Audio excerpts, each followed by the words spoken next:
Mga guys, tignan natin yung gawa niya. Ito.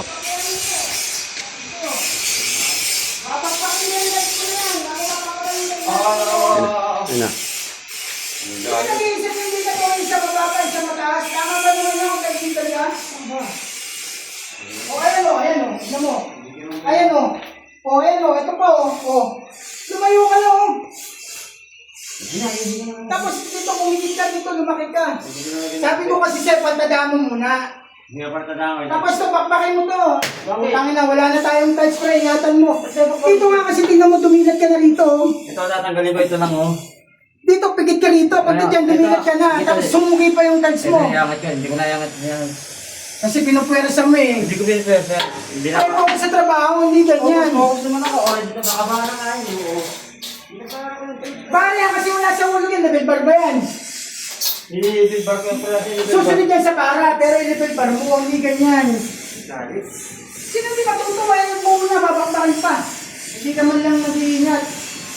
Trabaho, may binabara-bara mo. Sayang ang trabaho, pre, sayang ang materialis. Hindi naman natatagin ko. Eh, paano to? Umiplat ko pa yan, ha? Babaktakin mo rin to, ito. Tignan mo yung bigat niya, no? Paano mo sabi mo kayo? Sige. Yun. Okay. Ang layo, pre. Nakita ka rin pero pumasok pa rin. Hindi mo Sige. nag-aaral eh.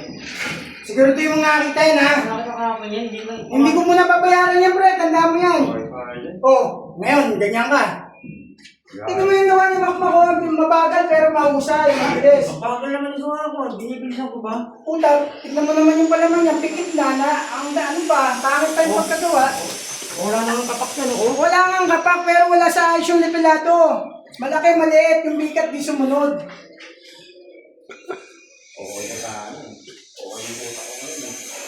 Kung okay pala, ipagpakin mo yan. Kung okay pala ang utak mo eh. Ilagay mo sa ayos yung trabaho mo. Okay na pala yung utak mo eh.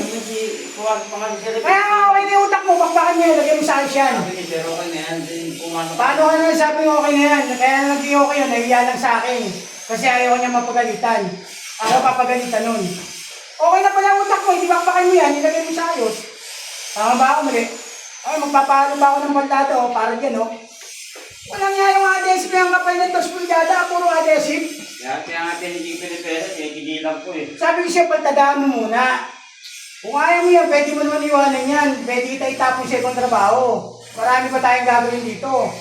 Huwag mong persehin kasi tayo masisira niyan, hindi lang ikaw ako. Kaya tinigil ko, poploring ako na muna eh. Eh, wow. Oo nga, Bakbakin mo muna yan. Wala tayong bayad.